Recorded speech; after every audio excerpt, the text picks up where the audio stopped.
Cooking rice in a high water-to-rice ratio reduces toxic arsenic content, meaning if you boil rice like pasta and then drain off the water at the end, you can drop arsenic levels in half. 50 to 60% of the arsenic gets poured down the drain, whereas the typical way we make rice, boiling the water off like in a rice cooker or pot, doesn't help.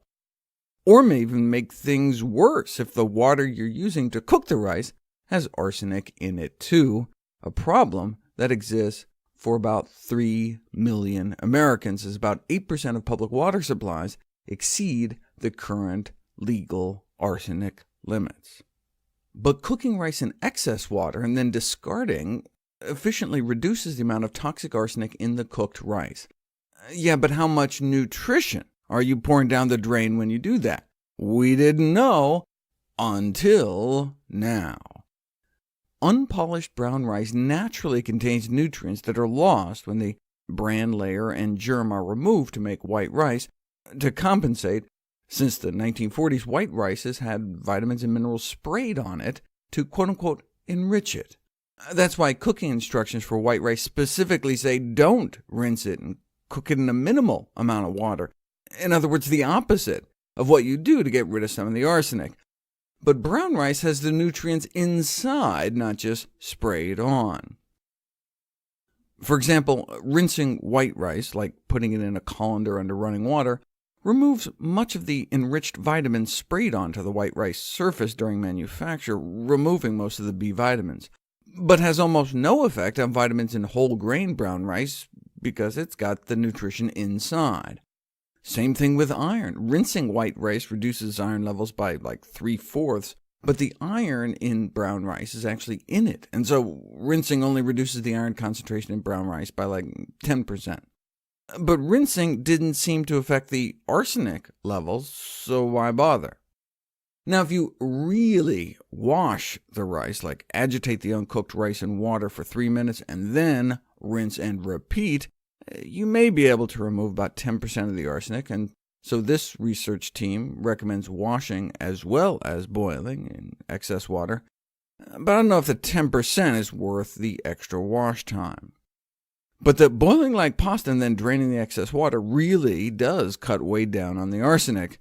And while that also takes a whack on the nutrition in white rice, the nutrient loss in brown rice is significantly less, as it's not so much enriched as it is rich in nutrition in the first place. Cooking brown rice in large amounts of excess water reduces the toxic arsenic by almost 60%, and only reduces the iron content by 5%, but does reduce the vitamin content of brown rice by about half. Here it is graphically. A quick rinse of brown rice before you cook it doesn't lower arsenic levels, but boiling it instead of cooking to dry and draining off the excess water drops arsenic levels 40%. That was using like 6 parts water to 1 part rice. What if you use even more water, boiling at 10 to 1 water to rice? A 60% drop in arsenic levels. With white rice, you can rinse off a little arsenic, but after cooking you end up with similar final drops in arsenic content. But the iron gets wiped out in white rice by rinsing and cooking, whereas the iron in brown rice stays strong. Similar decrements in the B vitamins with cooking for brown and unrinsed white, but once you rinse white rice, they're mostly gone before they even make it into the pot. What about percolating rice? We know regular rice cooking doesn't help, but boiling like pasta and draining does. Steaming doesn't do much. But what about percolating rice as a radical rethink to optimize arsenic removal? So they tried like some mad scientist lab setup, but also just a regular off-the-shelf coffee percolator.